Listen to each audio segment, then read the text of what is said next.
welcome to the dream version of All Year Round for October, spooky month.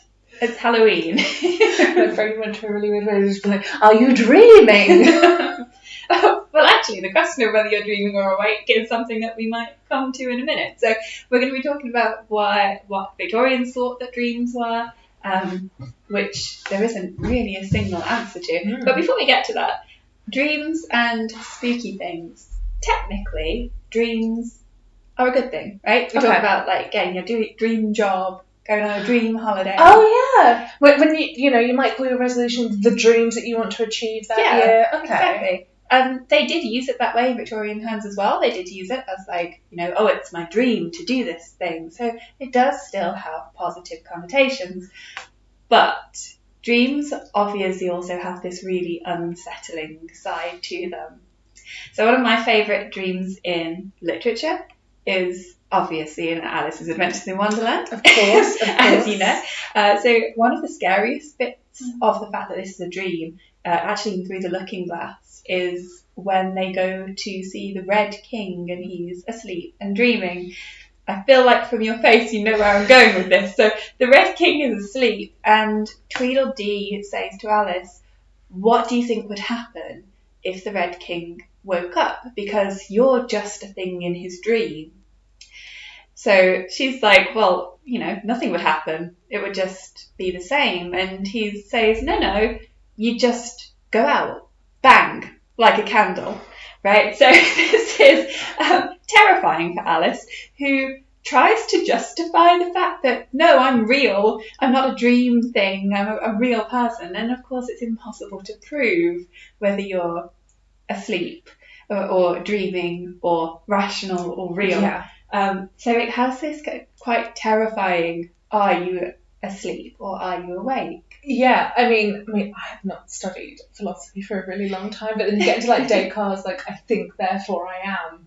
And it's like, there's various theories of whether that stands up or whether it doesn't.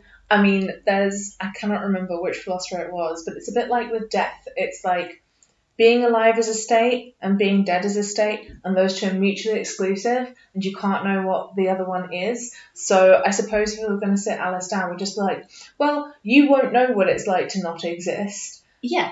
Because it's impossible. So don't even worry about it. That's how I got over the fear of death. I was like, won't know, because I won't be here. Yeah. Gone. So, bang. Like a candle. Like a candle. Yeah. So, I mean, that is...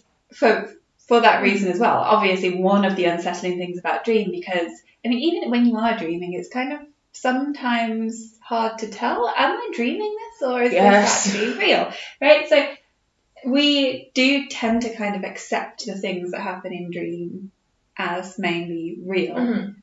But we're going to come back to that in a second. So Alice has one of my favourite dream scenes, and before we started the podcast I told you to save this. But did you have a favourite literary dream? Okay, I had a couple, and the reason I say a couple is because I just really want to say one quote, and I want to say a different quote. So, probably my favourite dream in literature is, in Jane Eyre. Yeah. Jane has like a series of dreams. Like she often she follows Rochester and she can't catch up. That is familiar, and that also happens in Rebecca by Daphne du Maurier. She can't catch up.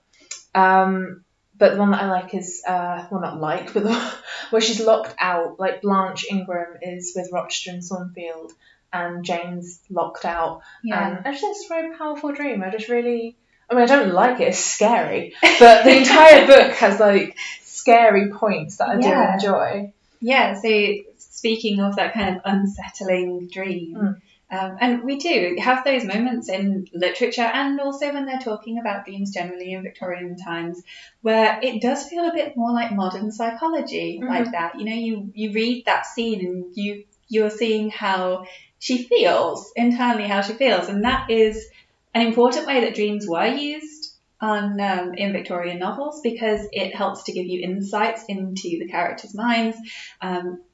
And yeah, that's one of the important things about the use of dream. Which actually really goes into my quote. because it's actually from another Bronte novel. Oh. And it's one of my favourite quotes about dream. And I'll read it off of my phone because for the life of me, I knew that I would not be able to memorise it. So, Emily Bronte's Wuthering Heights. So many weird ass dreams.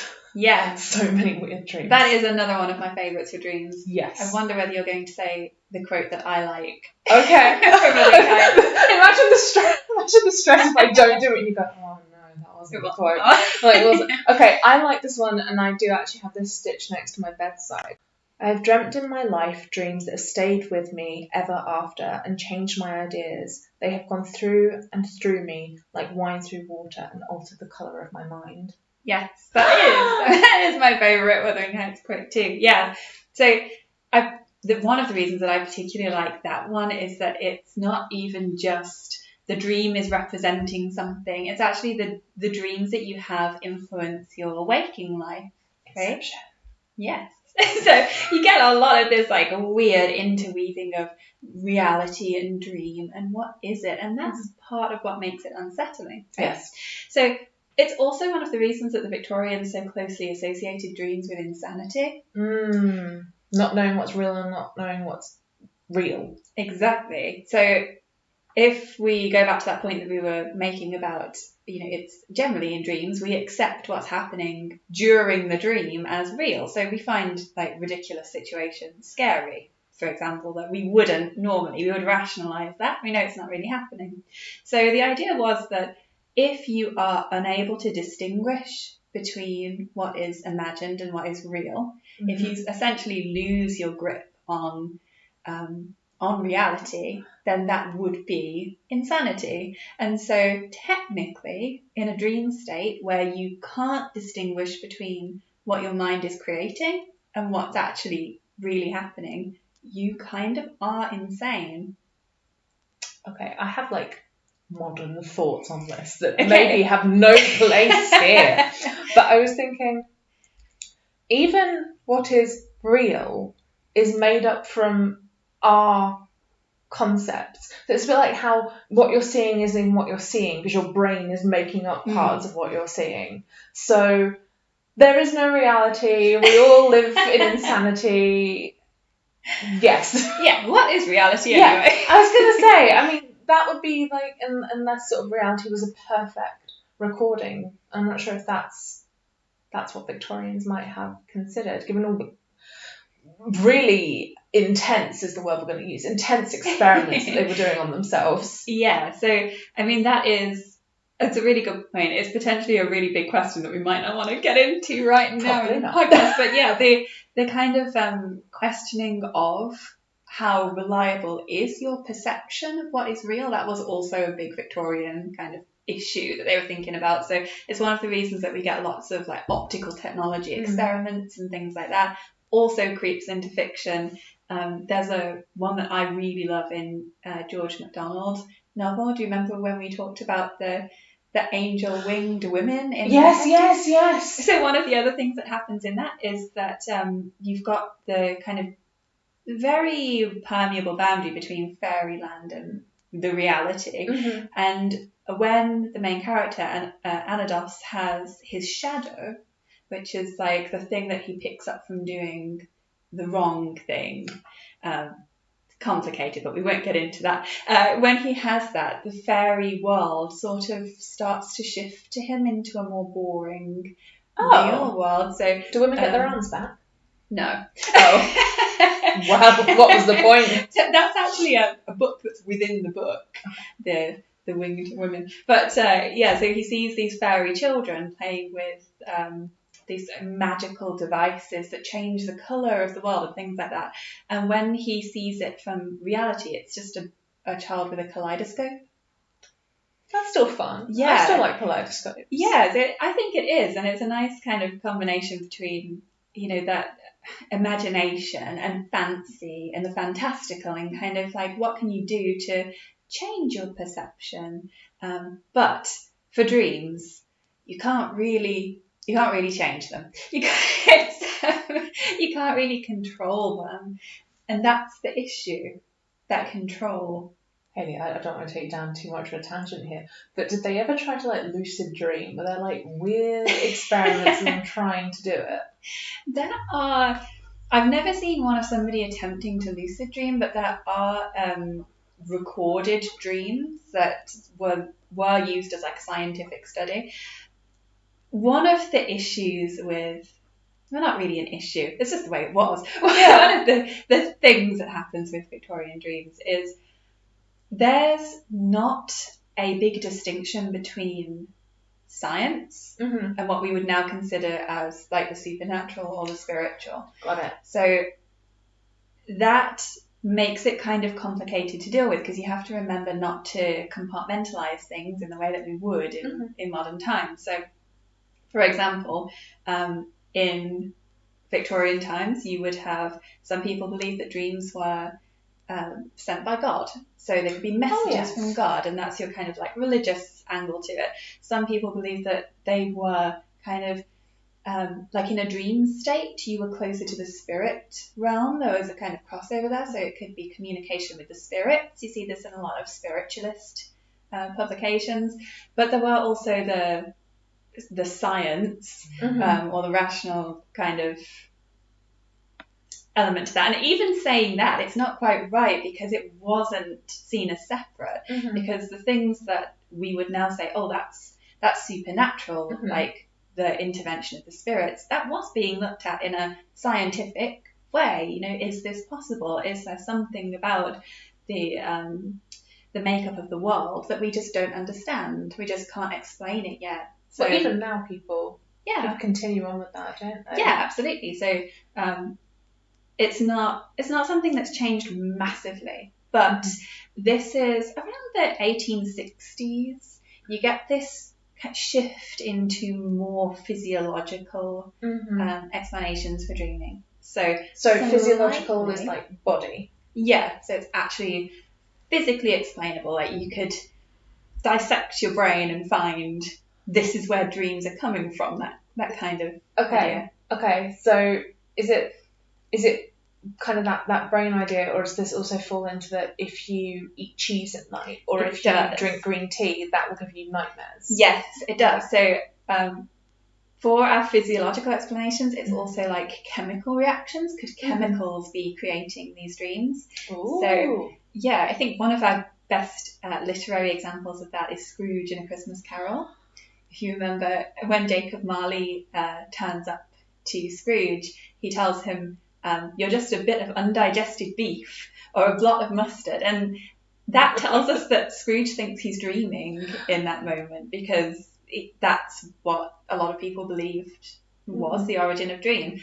And actually, that's not a new Victorian thing. So I have the quote written down for us here, because I was afraid I wouldn't actually remember it. But for explaining dreams in a quote-unquote scientific way, there were some publications, there were some books on dreaming. There weren't a lot.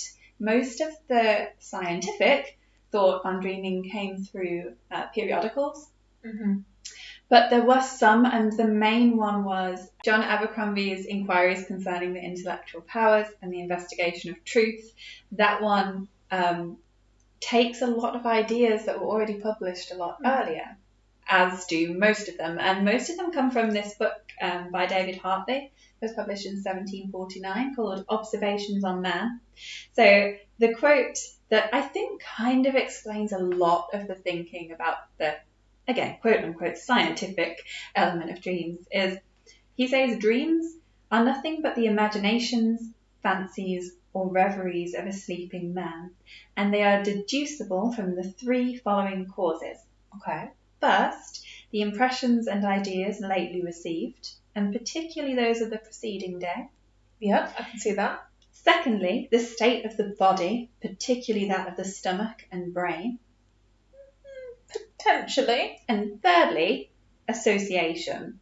Okay. Now, association's kind of a big, complex thing. Yeah, I need some. Because do you mean it as in like, I suppose like what I would consider, because I'm not an expert, Freudian way of just being like, like almost word association and that, like Yeah. weird bouncing around of ideas where like one thing leads on to the next. Yeah, so that theory of association that Hartley's talking about here, that does end up being kind of the basis for later models of what we now think of as psychology. But it is essentially that kind of, it's an explanation for how your thoughts connect with each other. So when you're awake, your thoughts go by association in a much more rational way, a much more kind of logical way that you. And it's very clear to you. Yeah. So, you think maybe I'm hungry, and then your brain thinks about something that you needed to buy from the shops. Yeah. Because that's a logical association. But when you're asleep, your brain kind of does this association in a much more almost free way. So you might not be aware of the associations that it's making. It might be some really vague, unconscious association that you have with a certain thing. But that is why, for example, you might be dreaming about a cat and then suddenly it turns into a dragon or something like that. Like it seems totally irrational and illogical, but it's because of some kind of association connection. The brain made a connection, you're just not aware of what connection it made. Got you. So this is a lot of the kind of like weirdness of dreams, potentially. Also in that one, you notice how he says the dreams are the fancies or the reveries, and that's actually another one of the things that gets a bit confusing with Victorian dreams, because you do find that because this isn't the realm of a actual subject yet. So like when Alice is being written, psychology is just not a subject. It's just not a thing. And so the language that was used to describe dream was just kind of all over the place. Wasn't really settled yet. So you see dream just being used interchangeably with like trance or reverie or nightmare or daydream. Sometimes it's hard to tell if you're reading a piece of fiction whether your character is actually asleep or not. Because it's not really the important thing. Because that comes up sometimes in like Jane Eyre with like Bertha. Yeah. Because sometimes it's not entirely clear like whether she's sometimes like conscious of her actions in some, like to some degree. Because that's where you get that creeping back in of the similarity between insanity and dream. Because we're supposed to obviously see Bertha as insane, and therefore she's not rationally connecting things as you're supposed to do if you're not insane. And so that's confusing. Yes. Which in a way that I think kind of fits with the overall view of dreams as being this quite unsettling, hard to pin down thing that can happen to you, where you might just lose your connection to reality and therefore be insane. Or people were talking about this not just in like scientific things. So Abercrombie talks about the connection between, if you are asleep and dreaming, you are essentially insane, in a state of insanity. Dickens talks about it as well in not quite the same way, but he, in one of his Uncommercial Traveller installments, which is in All the Year Round, he talks about the way that we are the same at night as the insane. When we lie dreaming, we are all the same. And it's a really nice, I would say really nice, it's quite weird, but also nice. As a community of sleeping people. Kind of. Or like a universality. It's almost like this egalitarian view of everyone's the same in their sleep. So he talks about like the Queen is going to also have nightmares about going outside in her underwear or something like that, in your night clothes. And it levels everybody in dream. There's no social distinction. There's no so I just think it's quite nice in that way. But coming back to what the Victorians generally thought that dreams were, so they can potentially have a religious explanation. They can potentially have that physiological scientific explanation. You dream of heat because you're hot. You dream of something because you dream of something horrible because you ate meat before bed, or there's these kinds of things. Did they have any explanation for, that thing where you feel like you're falling and then you jolt awake? I've never seen that specifically. I know. Because I still think that's weird. Because I think nowadays people think that it's like meant to be some kind of reflex. It's meant to like wake you up in case there's predators near or something like that. But again, I still am not 100%. I mean, I can't. I don't have the answers to life. I don't think, which means I also don't have the answers to dream. Yeah, I mean, you get some kind of interesting experiments, like in that Hartley's Observations on Man, and I think if I'm remembering correctly, this one is repeated by Abercrombie as well. They experiment with putting a hot water bottle by your feet when you go to sleep, and supposedly this made people dream of, I think it was like being at a volcano. Just burning your feet. Yeah. So it's that kind of idea that you could change them, you could influence them, and this would explain kind of why we dream about certain things if you hear a noise. And to an extent, some of these things are genuinely true. It's just they didn't quite have the full picture like we have now. But one of the ones that we are going to look at today, thinking about spooky dreams, is prophetic dreams. So this is just the idea that you could dream something that would tell you about the future. But generally, they weren't just like gonna show you the future. Yeah, it's like the association thing, right? Yeah. It's just gonna randomly be like, boom. Yeah, you have to interpret them, right? God. So you might have seen like modern dream guides because they still sell them. It's now, fun. If you look at most of the modern dream guides, it's more psychological. So the authors will say things about like unlocking your subconscious, like you're revealing something about yourself that you've kind of suppressed or you're kind of ignoring, and it's a lot more psychological based on what our understanding of psychology is now. The Victorian dream guides weren't really like that. This was just purely, what might your dreams be telling you about the future? Obviously now they're also kind of like generally quite nice looking books, maybe a hardback with some gilt on the front. The Victorian dream guides were like cheap little leaflets. Like ephemera? Yeah, exactly. So we actually have one here. In fact, we have a couple here. From your personal collection? Yes. So if you are watching this on the video, I will attempt to show you a bit closer what they look like. If you are listening to us on the podcast, you can see these either on YouTube or on our social media. So you can see these are very thin. They're not particularly well done, so the edges are very rough. This is a slightly fancier one that does have an illustration, a proper illustration that folds do you out. want me to hold one end while you hold the other? Yes, please. Okay, so these have names like The Golden Dreamer or Dreams Realized, and this one is The New Universal Dream Book, or The Dreamer's Sure Guide to the Hidden Mysteries of Futurity, to which are added several remarkable dreams and undeniable proofs of the real importance of interpreting dreams, by Mother Shipton. Oh, who you've mentioned before on the podcast. Yes, so if you go back to our Mother's Day episode, we talked about Mother Shipton as being this kind of folklore figure of very often associated with like witchcraft and prophecy, and she comes up a lot. Like if you believe the front of these dream guides, Mother Shipton wrote a lot of all of them, a lot of dream prophecies every single night, going to sleep, having a prophecy, writing it down.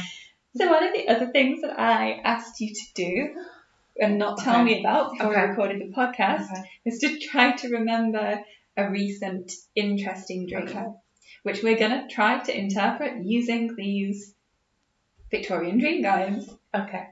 I had many an interesting dream because, as those near and dear to me will know, I am in the middle of doing my thesis corrections. There's... Yes. How long's that to go? There's just over a month to go, so I have a lot of anxiety dreams.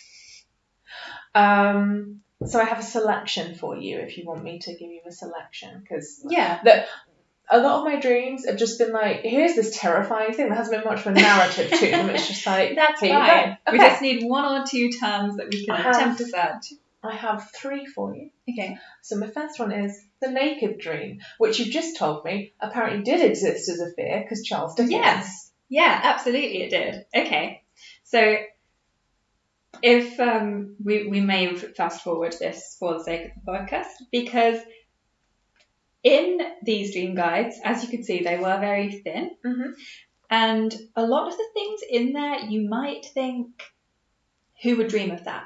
So if we take in this little one, for example, you might dream of asses. So to dream you are riding on an ass is the forerunner of some foolish quarrel in which you'll be much in the wrong and condemned by your friends. For anybody who's not a native English speaker, I believe that that's donkey rather than something else you might be thinking of. Right. So we have eating, we have dogs. Right. So all of the dream guides are in alphabetical order. They work like a kind of dictionary.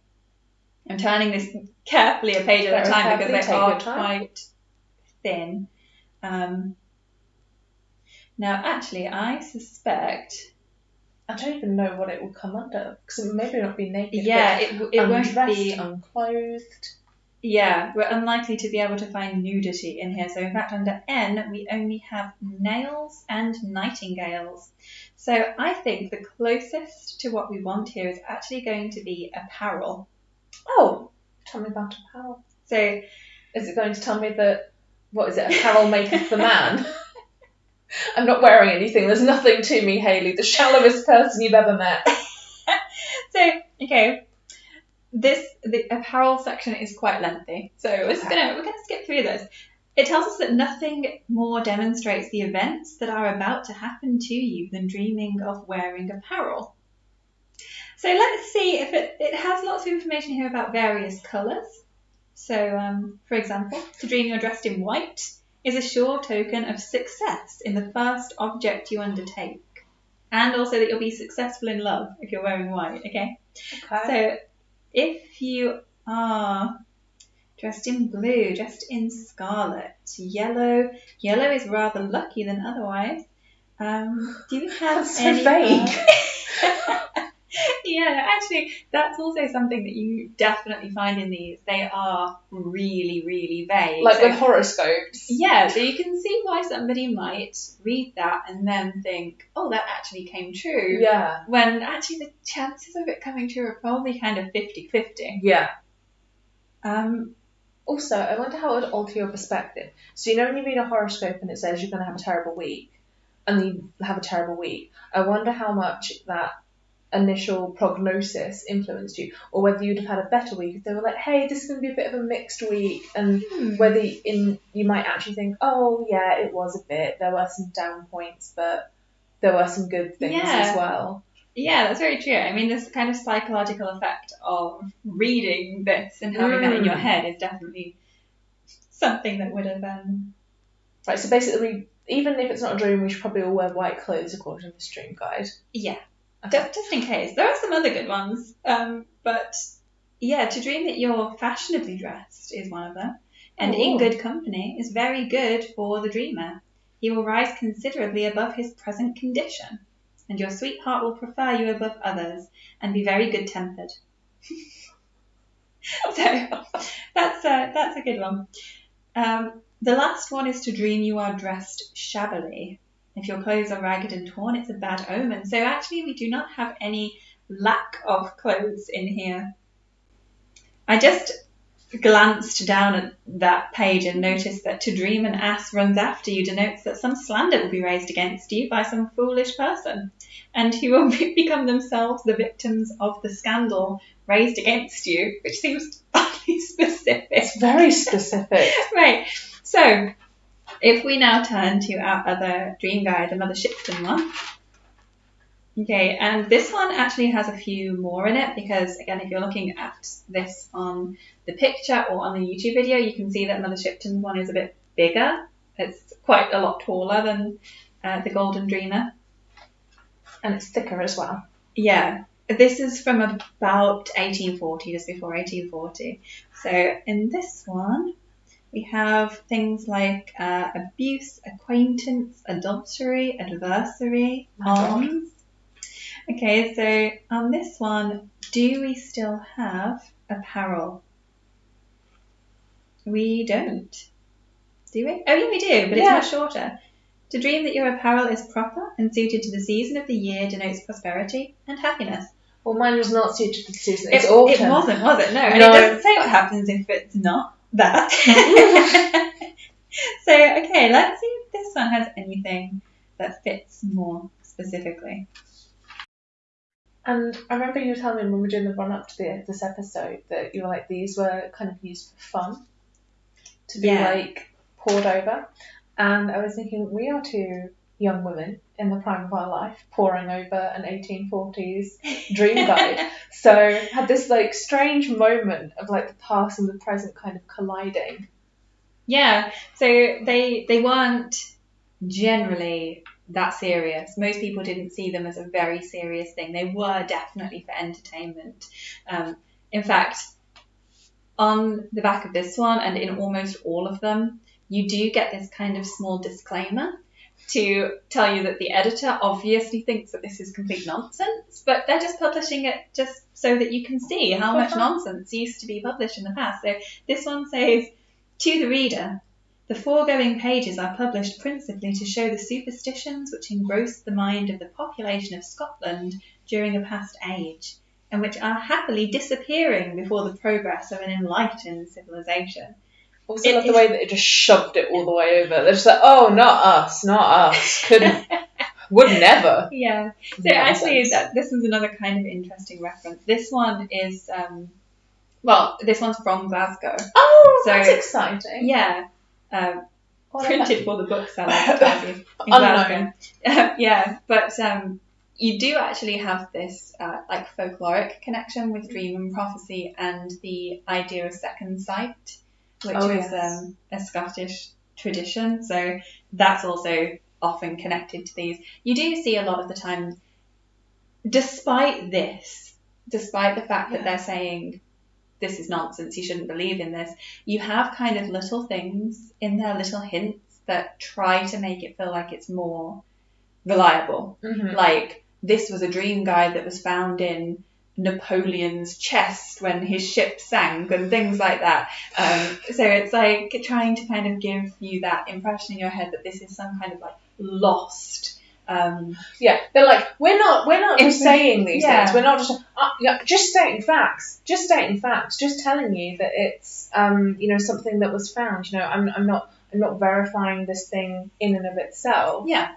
But I am telling you that it was found by, in this very famous place by this very famous dead person. Yeah. Or it's come from this like name that you recognise, like Mother Shipton, which you might recognise from folklore again. So this finishes off by saying, it is hoped, therefore, that the reader will not attach the slightest importance to the solutions of the dreams as rendered above, as dreams are generally the result of a disordered stomach or an excited imagination. So we get that physiological reasoning coming in there, but they're like, we have nothing to do with this, disclaimer, don't blame us if your dreams don't come true. So because of like the Scottish connection, do you think it kind of like lends an air of legitimacy, particularly if it's like published in Scotland? Yeah, in that case, because that one's published in Scotland, I think that is what they're kind of potentially hinting at there, Even as they discredit themselves, they're like, no, but really. Yeah. Absolutely. And again, this is something that you see in connection to dreams generally. That Abercrombie book that I was talking about, that is literally, Abercrombie's a physician. He's writing about what dreams could potentially be, what might be the origin of them, how they could be important to us kind of diagnosing certain health issues. But he also publishes in there some supernatural dreams that have no explanation. So there is no reason to include those apart from the fact that this was entertaining. People are entertained by the inexplicable dream world. Yeah, and it worked because Abercrombie's book was in, I think, about its 11th edition by the end of the period. Yeah, so it was popular. Right, okay, I'm still flicking through this dream guide. I haven't seen anything that might help us yet. I've got sheep, shoes, and singing. I guess because, how would you delicately write nudity? I'm not sure, particularly since these are usually marketed to young women, aren't they? Sometimes, not always. And actually, that's another important, well, not important, but interesting thing, I think, with dream guides, because they are, in general, thought to be aimed at women. And you do see a few that are like the ladies' dream guide and that kind of thing. But I have noticed that in quite a few of them, you have interpretations that are clearly specifically aimed at men, because they're about things happening that a woman wouldn't be doing at that time, or it does specifically refer to like he and things like that. So I suppose value for money. So like if you had children, for example, you had a couple of girls, a couple of boys, buying a dream guide and just being like, go and play with this might be useful because value for money. You don't have to buy a separate gift for your sons. Yeah, and there is also the element that it's not exactly acceptable. As in, this was quite a like seen as a silly, frivolous thing to do by most people. So you get actually one of my favourite articles when I was researching dreams for my thesis was in All the Year Round in 1860. It's an anonymous article. It's called Dictionary Dreams. And it just completely slates dream guides. Like it starts off with this narrator who's gone to a shop and he's seen the lady's own dream guide, or she has seen the lady's own dream guide in the window of the shop and decides to buy it. And then just tears it apart. So they talk about the fact that, in fact, I think I noted a quote down here for it because I kind of wanted to tell you about that. But the picture on the front. So imagine like this one that we held out, the one that has the sleeping woman with the imagery on the surrounding her. They talk about how bad that is. So in this case, it's really badly drawn. They say it looks like it's being coloured with like much freeness of hand and an unsharpened pencil or something like that. So it looks terrible. And then they sort of say, like, who would be dreaming of these things? So it's got like I have an imagination. like dreaming of your own spine, and they put in quite like ridiculous ones. But I might dream my own spine. I don't know. Well, now you've said it. Yeah. What tonight? Probably dream my own spine. Association. Yeah. So they do all that, and they say this is ridiculous, and it's quite done in a humorous way, but they also publish in there what they say is the contents of the Lady's Own Dream Guide, which is just plagiarism. An alphabetical list. Whether this was a real dream guide or not is a different Unless question. they just made it up. Yeah. A bit like Byron when he's like, I'm definitely on like my 7th edition. I'm like, explain to me where the printing of your 2nd, 3rd, 4th and 5th are then. Nobody knows. It's a mystery. But yeah, so they publish just this alphabetical list of all exactly like this. So essentially, they just publish a dream guide in All the Year Round, just with this humorous take either side of it in the article, which is not that much different from like the editor making a note that this, we don't believe in this is obviously not true. But we'll happily take your cash. Exactly, because we know this is interesting. We know it's fun. It's fun. Yeah, so in that sense, exactly what we're doing here. Okay, we have silk and shoes, walls and precipices, toads, treasure, turnips. Have you ever dreamt of a turnip? I don't think I have. Oh, I don't think we're going to be able to find. Okay. Do you want to move on to my second one? No, yeah. Okay. Classic anxiety dream with your teeth falling out. Teeth. Okay, let's see if you have any teeth in here. We do. I feel like teeth should be one. To dream you lose your teeth denotes the loss of some friend by death. That's a dramatic one. And troubles and misfortunes are about to attend you. Now, I had a feeling one of these could potentially come up. And I want to immediately say, don't panic. Because so many of the dream interpretations are weirdly horrific. Like somebody is generally dying or missing, or some tragedy is going to befall someone, and they're either kind of extremely positive or terrifyingly extremely negative. Like going to a fortune teller, it's usually one or the other. You never really get a mixed bag. Right. So That's kind of one of the things that I sort of hope might might come up for that purpose. We also have things in here. Actually, I'm going to look at teeth in this one while I'm saying this. But obviously, we also have things in here that we wouldn't necessarily expect to dream of now, because it's not something that's really in our consciousness. Yeah, look, I don't really engage with donkeys, so I don't think I've ever dreamt of a donkey chasing me. I mean, again, be my spine, donkey chasing me. Those are the two things we dream of tonight. And just the same the other way around. So, like, if you look in this one here, we have starching as one of our options. To dream of starching shows that you will marry an industrious person. Oh my god, okay. Can I mention something Elizabeth Gaskell related again? Yes, absolutely. Okay, so there's this moment where, Margaret, like, they can't find a maid, and so Margaret's the one doing, like, basically the laundry. Like, she's I can't remember whether she's starching. I think she's actually ironing something. And basically her mother gets a little bit upset with her. But it did make me think, if Margaret spent all morning ironing, which is fairly close to starching, whether she dreamt that night of starching, because she marries eventually a very industrious person, Mr. Thornton. So that would have come true from Mother Shipton there. And yeah, in this one we do not have teeth in the Golden Dreamer. Okay. Right? So one of the things that kind of you will notice if we were to hit on one that was in both of these is a lot of them copy each other. Yes. So even though they claim to be coming from different places and they are, this thing that's been found in an old society of whatever, they obviously are copying each other. So how honest the producers of these are being is quite questionable. But as I said, they are really being published as entertainment. And although undoubtedly there were people who were taking them seriously and actually kind of planning their lives on the prophecy of the Dream Guide, potentially, it is fairly obvious that they're mainly for fun. Yes. Which you might terrify yourself with, because as we just saw, you can also find things like you're going to have an unexpected visitor and things like that. Things that are quite specific. Yeah.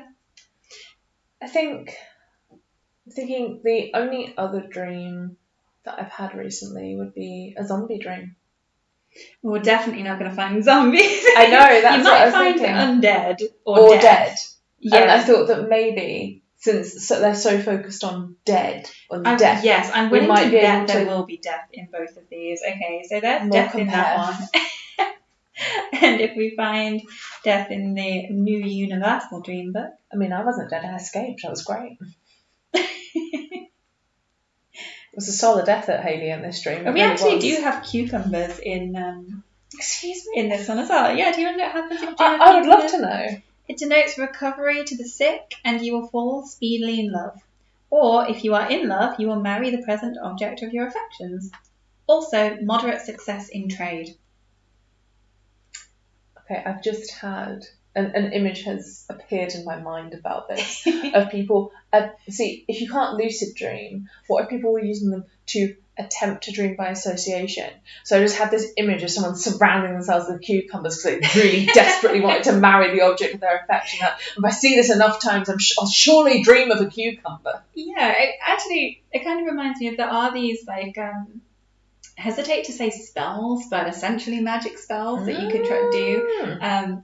With things like you would have to pick certain flowers, tie them up and put them under your pillow at night, and that would make you dream of the person you're going to marry, and in that way you could like prophesize your future husband. We might have to add that idea, and the language of flowers for a future episode, and see if we can figure out whether there's any connection between that idea of like dreaming and language of flowers, whether the purpose of the dream guides and the language of flower guides kind of combined forces. Yeah, that'd be quite interesting. We should definitely do that. Right, that's upcoming. Okay, death. Death in both of these. So for our smaller Glasgow Golden Dreamer, they say that death. To dream, you see this grim-looking bundle of bones denotes happiness and long life, and you will either be speedily married yourself or else assist at a wedding. To dream that you are dead also denotes a speedy marriage, and that you'll be successful in all of your undertakings. To those that are married, it foretells young children, and that they will be dutiful and give you great comfort. To dream you see another person dead, I guess this would be zombie, denotes ill usage from friends. If you're in love, your sweetheart will prove false. If you're a farmer, you'll lose money by horses and be waylaid as you return from market. Basically, I think what we're seeing here is it's kind of the way, like, you know, the death card in tarot. It doesn't usually actually mean death, it means change. Yeah. So just big changes are going to happen for you. Yeah. Okay. So, kind of similar. Aside from the last one, just don't dream about zombies apparently, because it means everybody's out to get you and you'll lose cash. Yeah, but if you're a farmer, then your death dream has very specific connotations for you. What does Mother Shipton tell me? So, yeah, here I think you will see that copying. So, to dream you are dead denotes a speedy marriage and that you'll be successful in all your undertakings. To those who are married, it foretells young children and that they will be dutiful and give you great comfort. To dream that you see another person dead denotes ill usage from friends. If you're in love, your sweetheart will prove false. If you're in trade, sharpers will take you in. If you're a farmer, you'll lose money by horses and be waylaid as you return from market. So yeah, that was a good example of how similar these can be. So, you know, as you said, this is, you know, ancient Scottish law, supposedly in the Golden Dreamer, and Mother Shipton approved from the Universal Dreamer. Oh, that was fun. It is fun, and it's supposed to be fun. Yeah. So yeah, it's got, dreams have the spooky side, they have the kind of wish fulfillment side, which obviously comes later with Freud and gets developed into something quite different.